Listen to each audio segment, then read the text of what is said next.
He didn't see the slap coming. 1 second, the old man was standing beside his worn Harley, the sun sinking low and painting the gas station asphalt in a quiet amber hue. The next, a sharp crack split the air, skin against skin, as a young man in designer sneakers and a smug grin struck him across the face. The old man staggered, his cap, a faded navy one embroidered with the words U.S. Marine Corps, Vietnam veteran, tumbling to the ground. For a moment, no one moved. 40 bikers stood a few yards away, their leather vests gleaming in the sunset, patches stitched with wolves, eagles, and lightning bolts. They had been laughing seconds ago, the kind of deep, rumbling laughter that filled a parking lot and frightened strangers away. But now, silence gripped them. Every one of their eyes turned toward the old man, and the TikToker who had just slapped him. The young man's phone was still in his hand, its red light blinking. He'd been live streaming. His followers, hundreds of thousands of them, were probably watching, laughing, typing comments about the crazy old boomer who wouldn't get out of the way. He'd done it for views. For the thrill of dominance in front of a faceless crowd. The old man didn't speak. His cheek reddened, but his eyes, a faded blue, lined with the patience of decades, didn't waver. He bent down, picked up his cap, and brushed it off carefully, as though it were something sacred. The TikToker smirked, sensing victory. "Say something, old man," he taunted, raising his phone higher. "Tell them how it feels to get put in your place." Still, the veteran said nothing.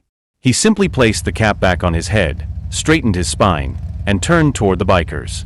The air shifted then, subtly but unmistakably. Every man and woman in leather vests straightened. The silence that followed wasn't empty. It was heavy, like the pause before a storm. The young man's grin faltered slightly. The veteran's name was Thomas Hale, 72 years old, widower, U.S. Marine, retired mechanic. His back was bent not from weakness, but from time and memories that weighed heavy on his bones. The kind of man who didn't need to speak to command respect. Years ago, he had marched through jungles soaked in rain and blood, carrying brothers who didn't make it home. He remembered the way silence followed an explosion, the way smoke rose in lazy spirals from a crater where moments ago, there had been laughter. He had learned to live with silence. To hold it like a weapon, sharp and steady. Now, standing beneath the humming neon of the gas station, he felt the old ache in his chest, not from fear, but from something deeper. Pity, maybe. For a generation that mistook cruelty for courage. The bikers hadn't known him well. He'd arrived at their weekly ride unannounced, just an old man with a rusted Harley and an American flag patched on his jacket. He'd nodded at them, asked if they minded him tagging along for a few miles. Most of them didn't. They could tell he'd earned his miles long before they had. When the group stopped for gas, Thomas had parked beside the pump, moving slower than the rest. The young man had been there already, performing for his phone, throwing jokes, daring people to react. He'd walked backward into Thomas's bike, then turned on him with irritation. "You scratched my rap, old man," he'd shouted, though it wasn't true. "You think you own the road or something?" Thomas had apologized quietly, but that wasn't what the kid wanted. He wanted a reaction. An audience. Now, the audience had arrived. 40 bikers. Silent. Watching. The TikToker laughed nervously, adjusting his cap backward, trying to shrug it off. "Relax, it's just a prank," he said to no one in particular, forcing a grin. "Come on, old dude, lighten up. It's content, man. You're gonna be famous." Thomas didn't answer. His eyes were calm, almost too calm. He reached for the pump, began to fill his tank as though nothing had happened. The rhythmic clicking of fuel flowing into the bike seemed to echo in the stillness. A woman in her 40s, one of the bikers, took a slow step forward. Her name was Jess, but her vest read Reaper Queen. She watched the young man closely, her expression unreadable. Around her, the others began to shift, not in aggression, but in unison, like wolves closing ranks. The young man noticed then the patches, the insignias. Iron hearts, guardians of the road, riders for heroes. He'd stumbled into the wrong crowd. He tried to laugh again, but it came out brittle. "Hey, come on," he said. It was a joke. "Don't take it so seriously." Thomas closed the gas cap, tightened it carefully, and swung one leg over his bike. He started the engine. The roar filled the air, deep, mechanical, like thunder rolling across old fields. He looked at the boy once more, eyes steady. Then he spoke for the first time. "You don't know what respect costs," he said quietly. The young man blinked, caught off guard. What? Thomas didn't repeat himself. He simply adjusted his gloves, nodded once to the bikers, and began to pull away. But the others didn't move. They surrounded the TikToker, not with threats, but with a kind of collective gravity. 40 riders, their engines off, their gazes locked. It was a silence that demanded reflection, the kind of silence that made men remember who they were and what they'd done. The young man fumbled for words, his phone trembling slightly in his hand. "You guys aren't really mad, right?" It was one of the bikers, a massive man with arms like tree trunks and a vest that read Bulldog, stepped closer. "You slapped a Marine," he said simply. "You did that live." "I didn't know he was a Marine," the TikToker stammered. "That's the problem," Jess said quietly. "You didn't care." The kid's live stream was still running. The comments were pouring in, thousands of them now, flooding the feed with fury. People recognized the veteran's cap. They saw the flag patch. They saw the slap. "Turn it off," Bulldog said. The young man hesitated. Now. He ended the stream. Thomas had reached the edge of the lot, his taillight glowing faintly. He didn't look back, but he knew. He knew they'd handle it, not with violence, but with something more permanent. Lesson. Accountability. The bikers didn't touch the kid. Not one of them laid a hand on him. But they surrounded his car. They took his keys. They called the police. And when the officers arrived, they didn't need to explain much. The footage had already gone viral. That night, the video spread across the internet like fire through dry grass. Millions watched it, the slap, the silence, the veteran's steady gaze. Some were outraged. Others were ashamed. A few wept quietly, remembering their fathers, their grandfathers, men who had been taught to hold their pain without letting it spill. Thomas didn't see the video himself. He didn't use social media. He spent that night on his porch, polishing the same Harley he'd ridden for 40 years. His fingers trembled slightly, not from anger, but from age. A soft wind passed through the trees. He looked at the flag hanging from his porch and whispered a name, one only he remembered.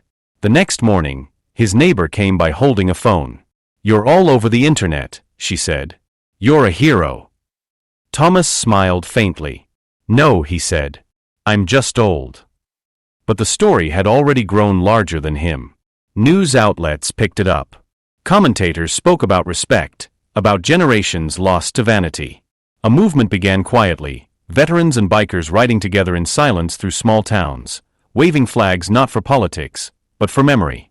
The TikToker, whose name was Evan, faced the weight of his actions in a way he never had before. He issued an apology, trembling, tearful, but the internet had turned its back. Sponsorships disappeared. His followers left. For the first time, he wasn't being watched, and that silence was heavier than any insult.